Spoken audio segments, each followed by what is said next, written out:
Hi, I'm Danny Johnson. Welcome to the Danny Johnson Show. Can you believe the end of the year is like it's just creeping, right? It's just right around the corner. Kind of crazy to think about how fast this year has completely blown by all of us. And we are now faced with what? Yes, the last 2 weeks of the year, how are we going to spend money? You know, here on the Danny Johnson Show, we're always about you being able to save money. We're about you being able to create wealth. We're about you being able to reduce your stress, improve your relationships, save time. What a better time of year to be able to do that than right now, right? Listen, I want to tell you something. This is going to shock you because I remember feeling so obligated this time of year. I remember feeling all the stress and the pressure around this time of the year. And I remember thinking I was like the only one, that I must have been some Scrooge or something. I was a bad person because I would be dreading this time of year. Now, there was a certain time, like in the very beginning of my early 20s, where it'd be like, oh, Christmas is coming. I was like a little kid that I was going to go buy like 300 gifts and decorate my entire house and all the way out to the street. I mean, I went crazy. I even had Christmas decorations in my car. Okay. Like, how over the top am I? Right? Like completely over the top. And so I was like a child with this time of year. And then all of a sudden it just was like, it hit me like, oh my gosh, this is so much pressure. Oh my gosh, there's so much to do. I'm a mom. I already got so much to do. I'm a business owner. I've already got so much to do. And it's just like so much stress. This is what I find to be very interesting. I think there's a little bit of a trend that's happening right now, and I'm kind of excited about the trend. According to the National Retail Federation, Americans spend almost $1,000 between Thanksgiving and New Year's on gifts, food and drinks, decorations, and greeting cards. 43% of the people from a recent Harris poll say they feel obligated to spend more than they can afford. So look at this. You got a choice right now. What if you chose to save half of the $1,000? What could you do with the $500? What if you chose that rather than spending $1,000 on all of this stuff that we just mentioned, that you chose, okay, I'll spend $500 and I'm going to take $500 and I'm going to put it towards my debt, or I'm going to take $500 and I'm going to put it into savings for a trip to Bora Bora, or a trip to Israel, or a trip to I don't know, Cancun. Maybe not. People are dying. Maybe it's a trip to Antarctica. It's a trip to Italy, right? Like, what if you know that you can go to Italy so cheap? Yeah, I took my daughter a little time ago for her 30th birthday to Naples, Italy. Amazing. Napoli, amazing. That's where pizza was born, right? For $2,000. Airfare, breakfast, gorgeous hotel. From Texas to Italy for a whole week. So it was $1,000 per person. So cheap. So sometimes we don't have a vision of actually something that we really want to do. So if you're like feeling obligated, you got to buy stuff for people you want to buy it for, but you've got a dream to travel, why don't you take, what if you took half of the $1,000 that most people are going to spend? What if you took all of it? What if you said, forget it, I'm not spending $1,000. I'm going to put that money away for something important. I'm going to put that money away for something that matters to me. I'm going to put that money towards my goal. And if the goal is paying off your student loans, then you put it towards that. If the goal is paying off your car, you put it towards that. If the goal is I want to travel to Italy, then you put it towards that. Do you understand? All right, check this out. 97% of Americans exchange gifts at Christmas.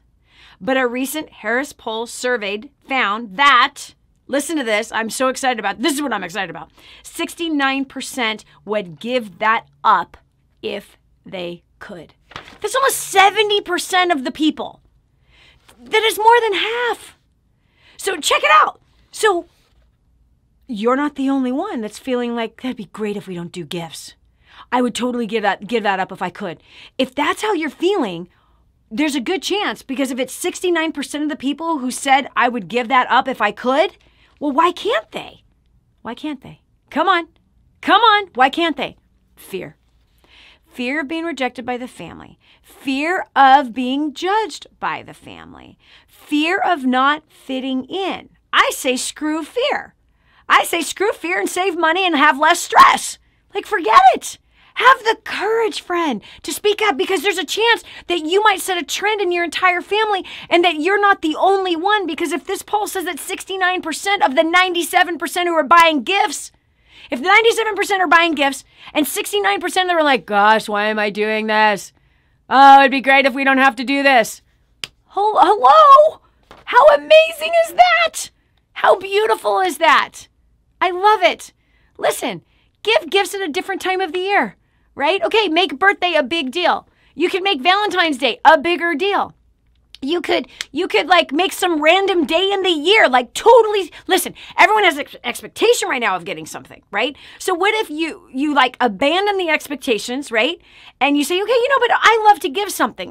Give a Happy New Year thing, right? And it doesn't have to be some big gift, but what a surprise it is because no one's expecting anything, right? So I think it's funner to give somebody something when they're not expecting it instead of when they are expecting it. I think that's funner. Anyway, and it makes that person feel super, super special. And again, you're not buying it for someone that you don't want to make feel special. It's not buying something that you feel obligated that you got to give your uncle something because it's Christmas and you don't need it. It's going to end up in his garage sale. His house is packed with junk. He doesn't need it. He's dreading it. So come on, come on, 69%. So what if you just simply have the conversation? Have the conversation. In fact, you could use this show as a perfect place to have the conversation. I heard the statistics on the show that 69% of the people would give up gift giving during the holidays if they could. Let that be a conversation starter. And then maybe the family will start a totally different tradition of opting out of this. Now, I know I've talked to you about opting out, and I know I've talked to you about giving to the poor instead. But what if you opt out as a family and go, hey, why don't we plan a family trip instead? Why don't we take the money we normally spend right now and we save money every month and we put it towards a family trip? Why don't the family go on a cruise or something? Think about how much fun that might be. Think about how much fun it might be to rent a cabin somewhere together, play some cards, play some games, eat some food, go hiking, do something the family enjoys versus getting suckered into something that they don't want to do. So forget the fear. I'm going to say that the easiest way to save money during the holidays is what? Opt out. That's easy. You're like, it's not easy, Danny. Really? Dude, it is easy. I've done it. We've done it for more than 2 decades. You can do it. I promise you can do it. And you might set a trend. And you might help other people have the freedom and less stress during the holidays and save money during the holidays.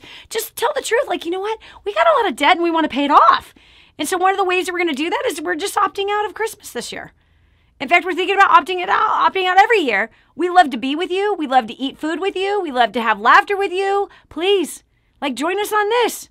And if you hate me for it and you can't forgive me for it, I'm sorry. Please forgive me. But I hope you can forgive us. We're opting out this year. Right? Awesome. So there's, come on, I can go on and on and on about different ways to save money through the holidays, but here's the reality. I just don't want you to engage. If I'm being totally honest, I want you to live on the wild side. I want you to live on the wild side and experience one of two things. Totally opting out, having the courage to communicate it and to communicate why, being totally honest with yourself that if you don't want to opt out and it's something that you really want to do, then go for it, man. Go for it. Have a good time. Knock yourself out. Deal with the debt hangover later, right? That's pretty much how it's going. Okay? Or you can do things like, people like to do these white elephant gifts where they just gift something they already have to someone else. That's a way that some people do it. Some people, I did this for a couple of years. I would make my famous my famous caramel popcorn, a homemade recipe of that, as well as my pumpkin bread, which causes people to convulse because it's so stinking good. And they eat too much of it. So, I went through a season of making caramel corn and pumpkin bread and sending that out to everybody. Oh my gosh. Yeah, mom with a whole bunch of little kids at home. Crazy. So, listen. We at DannyJohnson.com, listen, I have people on our team, they are all big into Christmas. I got my friend Mona, her family is huge, and she brings me gifts every year. It's usually food that I don't need to eat. If you're watching this right now, Mona, please don't give me any. Anyway, so I've got friends that they still love that, and they like this time of year, and they like the whole Disneyland fantasy part of it, and it's super exciting, and no matter how much they've heard about that it's a pagan holiday, it doesn't matter. They still want to do that. I bless them in that. But I'm going to tell you from another side of the story. The other side of the story is this. is that when somebody doesn't want to engage, and again, 69% of the people who say that I would love to not engage in buying gifts for people during Christmas, if I could. So then they feel that when someone gives them something, they feel obligated to have to reciprocate. They then feel obligated and they feel the pressure, like I do every year. Like every year. There's some people who still send us stuff. It's like, ugh. And then I just have to go, it is what it is. And I'm not going to fall into the trap of obligation, because that's not a gift. If I'm giving something out of obligation, it's not a gift. It's to solve my guilt. It's to solve my feeling of obligation. It's to get the pressure of obligation off of me is why I'm giving. That's not a gift. That's a relief for yourself. So I say totally relieve yourself. Have the conversation up front if this is how you're feeling. Because if you're one of those 69%, if you're not one of the 69%, have a blast. Just don't be stupid. Don't go into debt. Don't have a drunken hangover, a debt hangover come January 1. You're going to regret it. Okay? Find different ways. I don't have to tell you to find the sales. I don't have to tell you of any of that kind of stuff, but you could bring maybe different ideas to everybody. You could bake something. It's your time, but it might be less money to bake something instead. And or you could have the courage and have a conversation. That's what you could do. So the choice is yours. So listen, I'm not going to bore you anymore, and I'm not going to jump on you anymore about this holiday. You have a great holiday no matter which way you choose to be able to celebrate it. Like I said, here at DannyJohnson.com, we're not going to judge you if you have a giant tree in your house and if you decide to move forward in the pagan part of the holiday. We love you. We love you. Have a blast. Eat some food. Buy some gifts. Play some games. Do whatever it is that you do. And if you want to have something different, I've given you some ideas. You've had some ideas here. Now, will you have the courage to have the conversations? Will you have the courage to actually take the money, put it towards the tour? Will you have the courage to maybe cut that budget in half and put it towards something that is going to be enjoyable? And or will you have the courage to have the conversation and then throughout the year do something special for different people? Here's what I can tell you. We're not hated because we don't give gifts. All my fears that I had of being judged and being misunderstood, it was a bunch of nonsense, and all it took was having the conversation. All it took was writing a newsletter to the family, even all the extended people. I didn't make 100 phone calls, but I then set out the Christmas little short essay, if you will, of this is what's going on with our family. And by the way, the amount that I had set aside to be able to purchase your family, who obviously is so blessed and needs for nothing, that money went for taking care of a family right here in Pleasanton, California, who is struggling, that their water was shut off, their heat was shut off, and they now have heating because we put that money towards them. And so how can someone read that and not feel, oh, that's awesome, thank you, right? And probably relieved, thank you for not sending me something, okay? So if you're gonna, buoy yourself up and have some courage, you might have an amazing, less stressful holiday season. And the choice simply is yours. So what are you gonna do? You got to make the choice. And by the way, if you're looking for a place to give to, that 100% of what you give is actually going to go straight to helping the poor, kingsransom.org is the place to go, friend. kingsransom.org. You can help with the sex trade. You can help build houses for the extreme poor. You can help feed orphans and educate them. You can help build wells. You can help the elderly. You can help all 5 of those things in multiple different countries, including our own. And you can help to bring a gift of food to these people, or shelter, or education, and people to have a better life. And they will never know who you are, which means that God is the one who's going to get glorified and thanked for meeting what their needs are. So if you're looking for a place to do that, kingsransom.org is the only place I know of where 100% of all the money you donate goes straight to that. The staff is paid for by a different corporation, so there's no expenses for King's Ransom at all. The donors are not taking care of expenses. The donors are actually taking care of the poor.